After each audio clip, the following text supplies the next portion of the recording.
Assalamualaikum warahmatullahi wabarakatuh.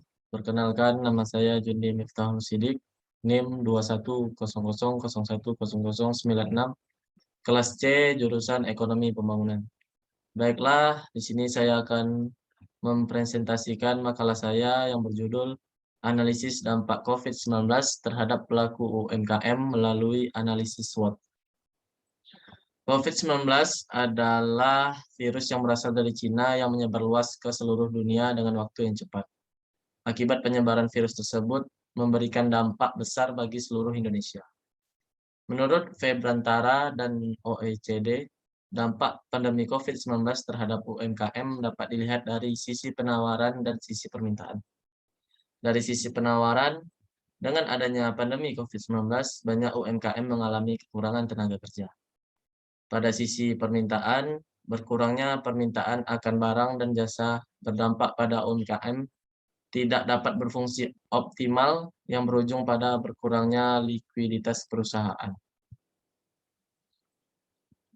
Usaha mikro kecil dan menengah (UMKM) adalah sekelompok usaha yang memiliki jumlah besar jika dilihat dari perspektif perkembangannya. UMKM terbukti tahan terhadap berbagai macam masalah pada krisis ekonomi, sehingga kelompok usaha mikro, kecil, dan menengah yang melibatkan banyak kelompok sebagai penguat. Berikut ini adalah klasifikasi usaha mikro, kecil, dan menengah. Yang pertama adalah livelihood activities, yang kedua micro enterprise, yang ketiga small dynamic enterprise, dan yang keempat fast moving enterprise.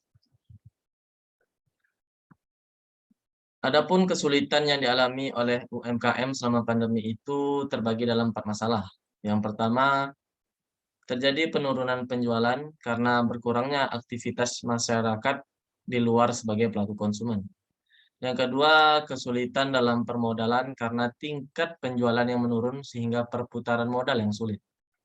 Yang ketiga, adanya pembatasan pergerakan penyaluran produk di wilayah-wilayah tertentu menjadi hambatan pada distribusi produk.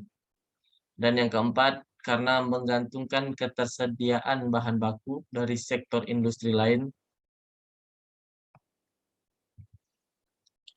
Analisis SWOT mengenai home industri di Kota Boyolali. Usaha mikro, kecil, dan menengah adalah salah satu bagian penting dari perekonomian suatu bangsa, sehingga perlu dukungan dari berbagai kalangan seperti sumber daya manusia sebagai pelaku penguat UMKM.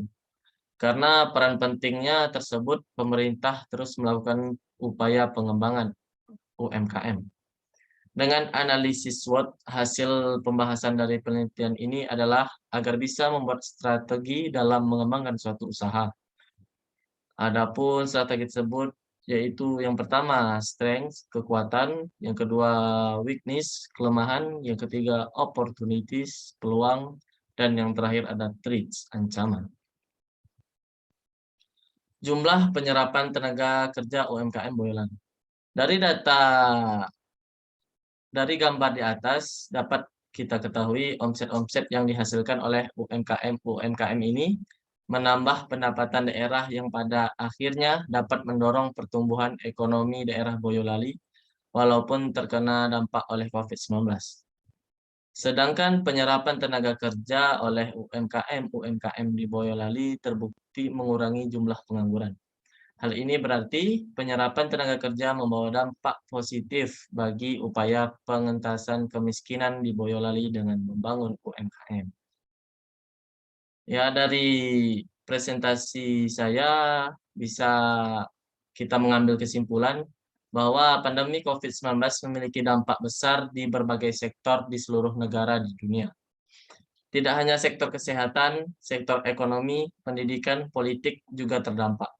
Dan pada penelitian ini, saya membahas UMKM yang mana UMKM merupakan salah satu penguat perekonomian di Indonesia. Untuk itu, pemerintah membuat strategi dengan cara memberikan kontribusi kepada para pelaku usaha supaya UMKM bisa terus berjalan dan bisa menstabilkan perekonomian negara. Seperti yang terjadi pada usaha klepon Ibu Andri terdampak dari adanya pandemi COVID-19, pendapatan dari usaha beliau turun sebesar 60%. Ya, begitulah presentasi saya. Demikian, Assalamualaikum warahmatullahi wabarakatuh.